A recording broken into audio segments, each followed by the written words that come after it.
All right, fellas, we are live. Perfect timing from that dog. Whoever dog that is gets Sorry, a thumbs that's up. my dog. This is Friday Night Likes. Ben, you're sideways.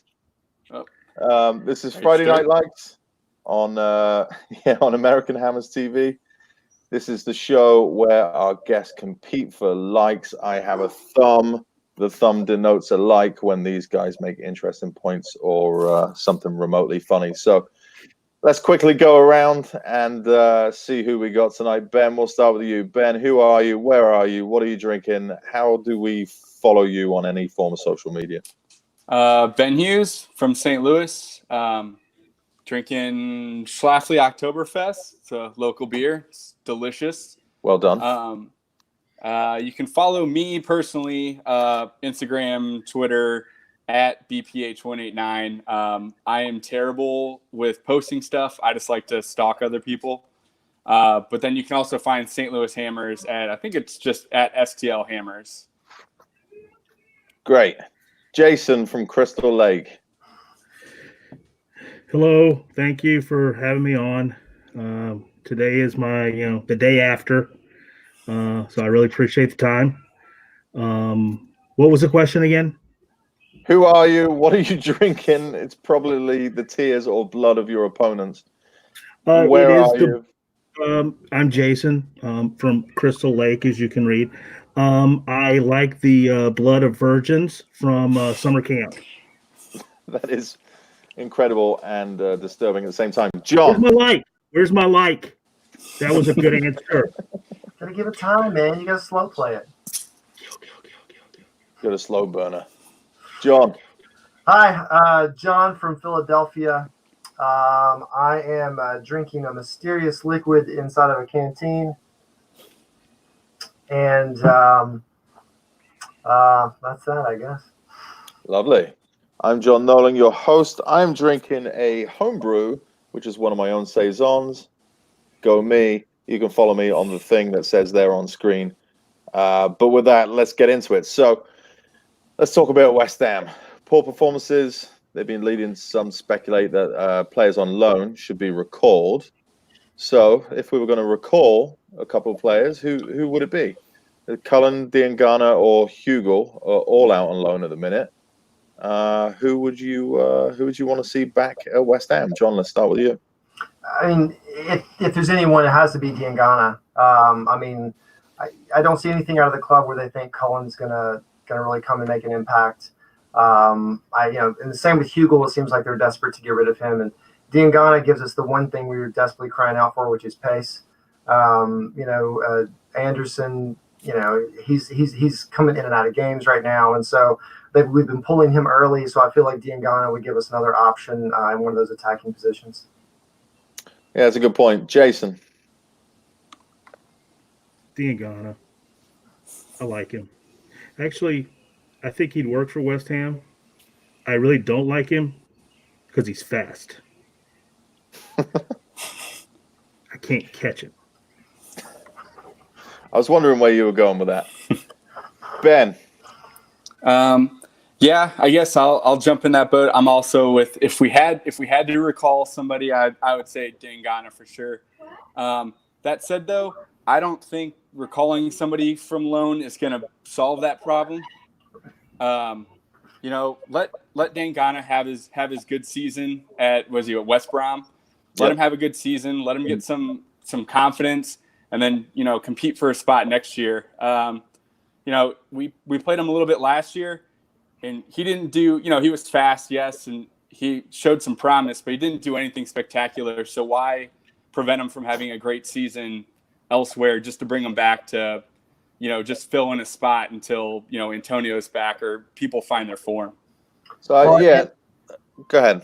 I was about to say, isn't Antonio, like they're saying, he could be back, in a couple weeks, right? Yeah, that's what I heard. Yeah, I have to agree with that. I don't think that it's a necessity at this point, and by all accounts he's doing amazingly well in the championship this year, isn't he? Mm-hmm. Yeah, I think he's got like something like 9 points or something so far. Well, in fairness, if that's the bar, then we should be recalling Hugo as well, who's done pretty well. Oh, Yeah, I he's think banging him in, isn't he? Yes. Yeah, that's true. That's true. But what I would say, I think a lot of the calls that we've seen, people calling for some of these loans to come back home, are the same people that are saying our season's over already. So if our season's over, why are we even asking to bring anybody back? Go, let them get their experience in the championship. Absolutely right. Agreed. Yeah, we finished 10th before, so I mean, it's not a. Well, that's it. Yeah, I mean, it's not a big deal. I mean, I'd like to do better, but if we don't, we don't. So, speaking of which, we have 5 changes in the team last week. And a couple of varying performances from those who came in. So what I'd like to know is, who do you think played well enough to keep their place in the team? Jason, we'll start with you. They were all shit. Were they? They were all shit. Who would you keep? You tell me. I don't know. They're all shit. Well, Snodgrass got a goal. I like him. I like him a lot. Yeah. I would keep him. Snodgrass. I like him.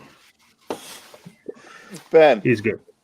I would also keep Snodgrass. I'm a firm believer in playing the hot hand. You know what? You scored your goal. I think that earns another start.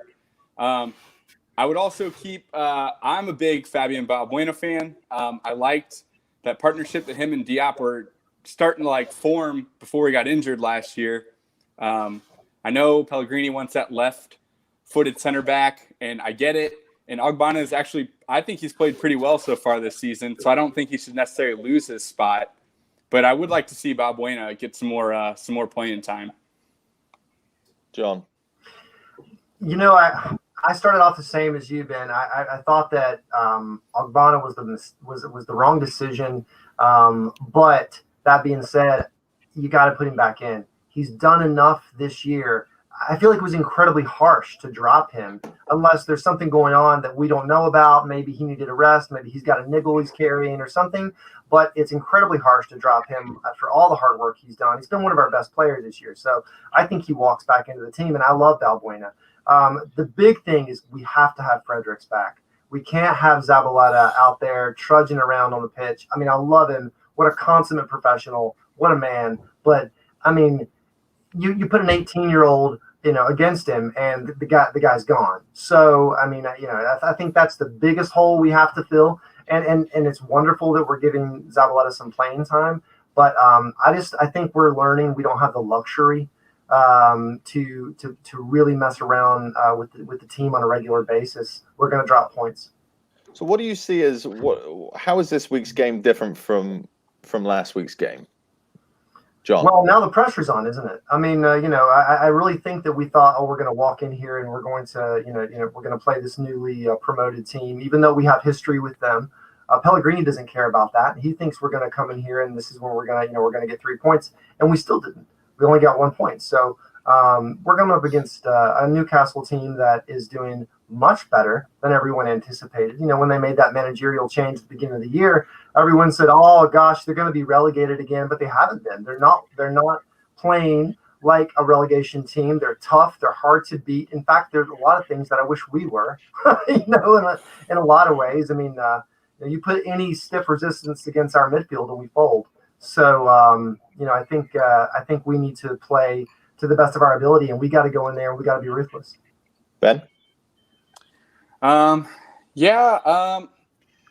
Unfortunately, Newcastle's one of those teams that, they might not be having a better season than ours or the best season at all, but they'll still come out. They would love to beat us. At this point, I don't think you can take anybody lightly. And so I don't even want to hear that talk. 3 points isn't guaranteed at all for the foreseeable future. So, they're going to come out gunning for us because there's only, 5 points separating us? And, I mean, they'd love to make up that ground. So, I agree that it's you don't want to start tinkering with lineups.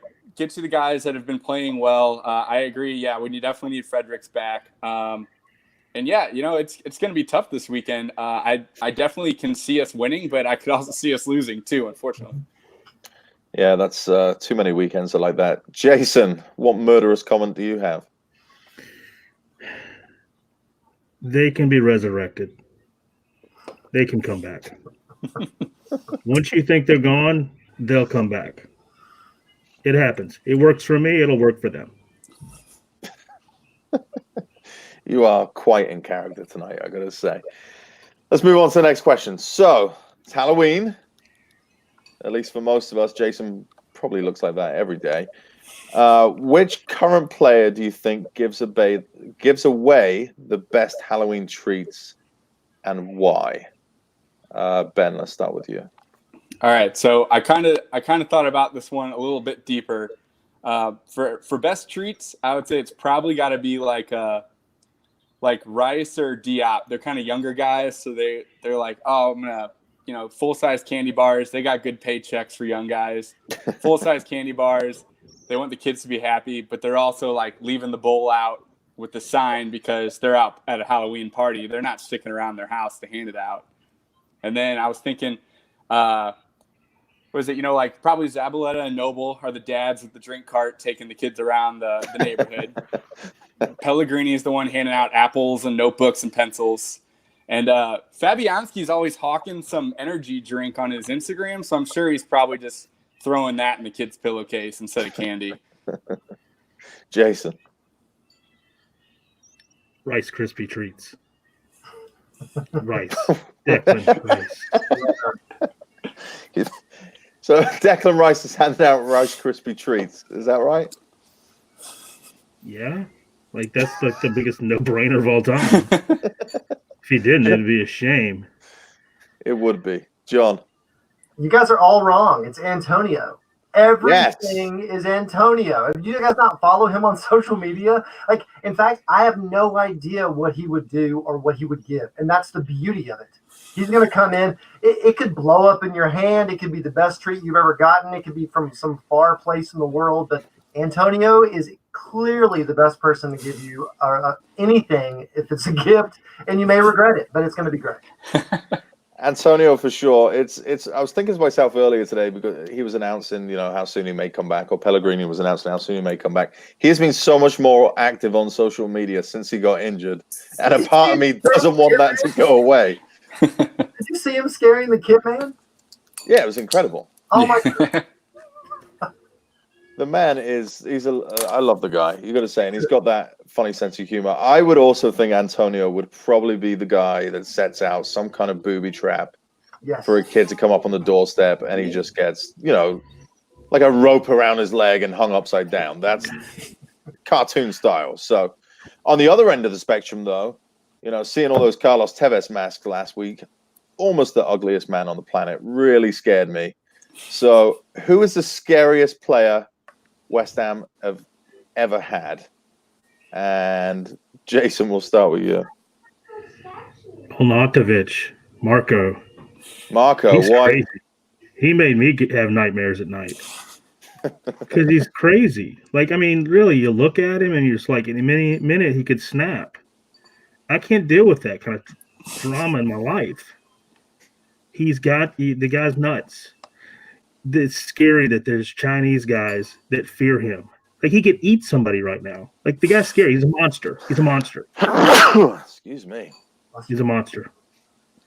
Yeah, he's definitely got that brooding kind of Austrian vibe. So I will happily give you a thumbs up for that. Ben, where are you on this one? I was split. I thought the Terminator Julian Dix was an obvious one. That look in his eye, just like begging you to fuck up so he could roundhouse you or something. He takes his penalties, just kicking the ball as hard as he can. He wants it to go through the net. Also, wasn't he the guy that was always ripping his collars off? And I mean, that's kind of intense. And then current player, I went with Yarmolenko. He's got that Ivan Drago look to me. And when Drago dropped Creed in Rocky IV, man, that was traumatic. I don't think I'm over that yet. So, yeah, Yarmolenko looks like he could scrap. Yarmolenko to me looks like Conor McGregor's drunk Ukrainian cousin. Which is even scarier. That is a very scary prospect. John? No, it's got to be Julian Dix. I mean, like, I saw this interview with him where Redknapp was like, we really want you to. I mean, I love the way you train with all this passion. It's great, but if you could just ease off a little bit and not hurt your own teammates, that would be great. And Julian went, yeah, well, I mean, if you want me to do that, then you just can't play me because I can't train. And if I can't train, I can't play. So you just might as well just not play me because I can't do that.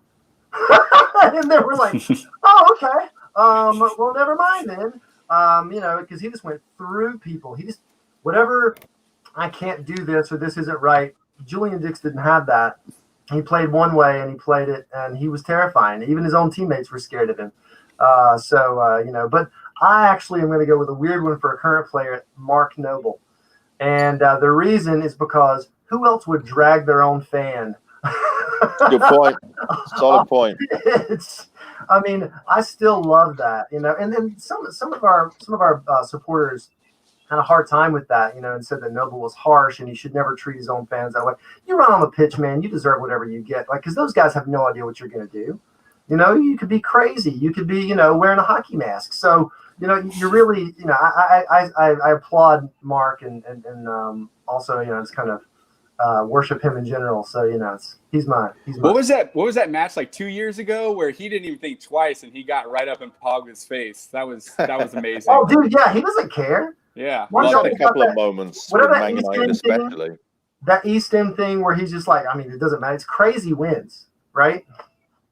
Yeah, I'm with you. He's picked a couple of people up off the ground too that were feigning injury, and he's no nonsense, absolutely no nonsense. Get up, keep playing, carry on. Yeah, I don't know who I would pick. I think traditionally, do you guys know of somebody called Ian Dowie? Have you ever heard of him as a West Ham player? Yeah. The ugliest man in the world. Carlos Tevez was second to Ian Dowie. Ian Dowie had a face like a slapped ass. And so for that reason, I think I would put him as my scariest West Ham player ever. He had kind of a Quasimodo look to him, regardless of what he did. But he's like the anti-Carlton Cole. Yeah, Carlton doesn't age, man. That guy is looking pristine these days. Yeah, absolutely. Oh, yeah. That Ian Dowie guy. He looks like should be asking for a baby Ruth. Yeah, man. Dowie was Dowie scored one of the best own goals I've ever seen in my life. But it's pretty typical West Ham. You'll have to look that up sometime if you didn't see it back then. But he was a striker, and we have other striker issues at the minute. So let me get into the next question. I know Twitter has been blowing up, West Ham Twitter especially, been blowing up with Sebastian Aller being so isolated. So I want to get your guys' opinion on how do we get the best out of him? He's obviously talented. I've gushed about him before and saying how well he moves as a striker. He's the first real striker we've had in a long, long time. Yes. And we need to get the best out of him. He needs to score as many goals for us as he did for Frankfurt. Minimum. Especially considering we play one up top. We've got to get the most out of him. How do we do that? Jason, let's start with you. Whatever you do, you're going to have to get somebody that can work off him, either the two up top, but he can slow the game down and have somebody come off him. But he's good with the ball. I mean, he's good slowing it up. But if you can't get it into him one-on-one, if nobody can cross it to him, they're not going to get it to him. You're going to have to play off of him. And the way Alnautovic played last year too, I mean, kind of with your back to the goal. I mean, I think he could do that too. He's got enough body to be able to do that. So, you're going to have to play somebody with him. That's the only way it's going to happen. Or somebody who can play off him. See, I have to be honest. I think that is what most people think, and I disagree. I think we need to stop looking at him as a mobile Andy Carroll and start thinking of him as a tall Firmino, because he is so good with the ball at his feet. He is so smart. And if you look at how he played before, he actually played with two people around him, because Rebic was on there too, right? So he had two guys that he could continually move around. And so we need to go to a 4-3-3 and actually drop, and I hate to say it, we need to drop Lanzini, get another midfielder so we can actually control the middle of the pitch, and then move the ball and have support from the wings and all these people moving in and around him. where he can start to orchestrate and then free himself up from other people being involved so he can start scoring, because he doesn't need much of a chance. Like 2 or 3 of the goals he's scored, watching the match and going, oh, nothing's going to happen. Oh, it's a goal. Out of nowhere, he sticks one of those lanky legs out and it's in. So I don't think he needs another striker, like a traditional striker. And to be honest, I don't think we have the personnel to do that right now. But I think what we need to do is really look at him in a different way and surround him and play a system that gets the best out of him for his brain and how good he is with the ball at his feet. Ben. I've kind of been on I'm not a manager, but I've thought, okay, we need somebody to play with him, not necessarily a 4-3-3, although if that's what works, hell yeah, go for it. More of like, I don't know if you need 2 up top. I know Yarmolenko kind of plays a weird like winger forward hybrid with Ukraine. I could see him up there. He's a big, strong guy. Maybe they play off each other, take turns. I know everybody hates Lanzini right now. I'm disappointed with him too, but maybe have him play underneath, get that long ball to Haller, let him. I mean, I'm sick of hearing Haller had great hold-up play today, and that's all you get to hear about him. And that's not his fault, and it's great that he can do that. But, all right, hold the ball up. Let Lanzini be more attack-minded, not have to worry about creating for 8 guys, only create for 2. Okay, Haller holds it up. Give the ball to Lanzini, gives him a chance to turn and make a run, and maybe play like a little 1-2. I'm hoping Lanzini can get going. Really, I'm still holding on that he can find his form, but just people are wondering what to do with him. Maybe give that a shot. Go ahead, John. So 2 things. Tony Cotti said this week that people have been really harsh about Lanzini. And he says, when you're coming back from a long injury, your first few games back, you're running on adrenaline, you're playing really well. He says but then you go through like a 6 or 7 match streak where you're struggling because you're trying to get back to the pace of the game. And so he was like, Lanzini's our best player. He will come good. And I do see that. However, I think we're already playing a system where Lanzini's supposed to be right behind Haller, and he's not. And in fact, we're right now, you've got Pellegrini on the side of the pitch, and he's pointing back so Lanzini can go back and help out Noble and Rice, which everyone knows that's not where he needs to be, right? So our problem is in the middle of the pitch. It's not on the wings. It's not. I mean, like our wingers are inconsistent right now. Sure, they're already playing the inside forward position. They already cut inside. So we need to get someone else to help in the middle of the pitch. And that, ironically, will free up, I think, Haller way more than having someone just close to him. Well, I would say Tony Cotti has gushed over Lanzini for about 2 seasons now. So I got to take anything he says about Lanzini with a pinch of salt because he seems extremely biased with him. But he's probably right. I mean, he's coming back from injury. Yeah. He's definitely finding his feet again. He's finding match pace. There's a few other players you could probably say the same about. I think Lanzini still needs to do more. I think his final ball needs to be there. He hasn't had a final ball the way a Yossi Benayoun or Ayo Berkovic. I mean, that's the kind of player I think we've missed for a long, long time. And has always been a trademark for West Ham. And he could be that. He just needs to do more of that final delivery, through ball, slide rule pass kind of stuff. He's got the talent. He just needs to.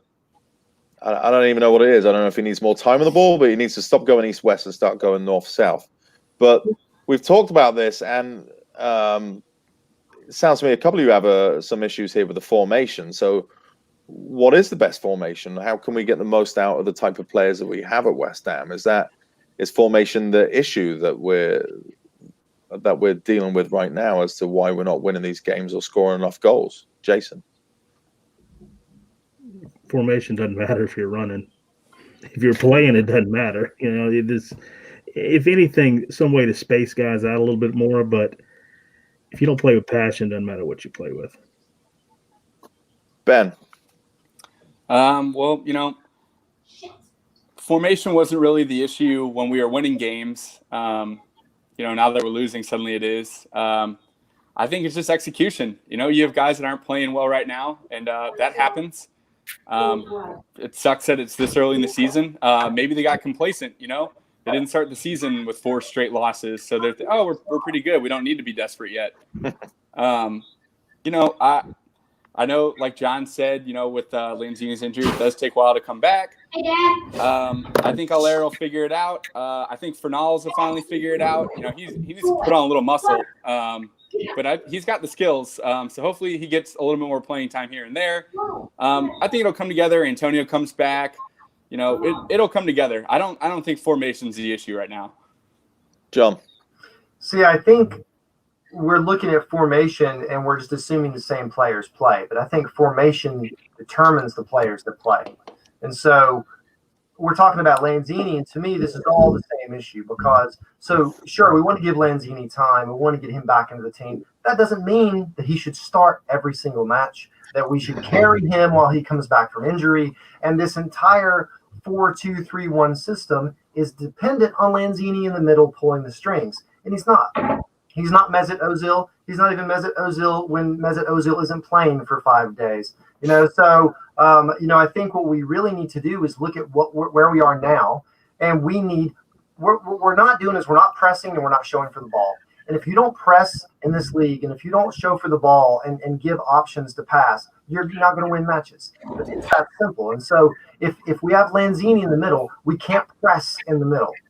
So I actually think Fornals will be better than that. And for God's sake, Jack Wilshere, if Jack Wilshere can't last more than 20 minutes in a match still, then that's a busted flush and we need to move on. So, but we need someone else in the middle that can press and then that can move the ball quickly.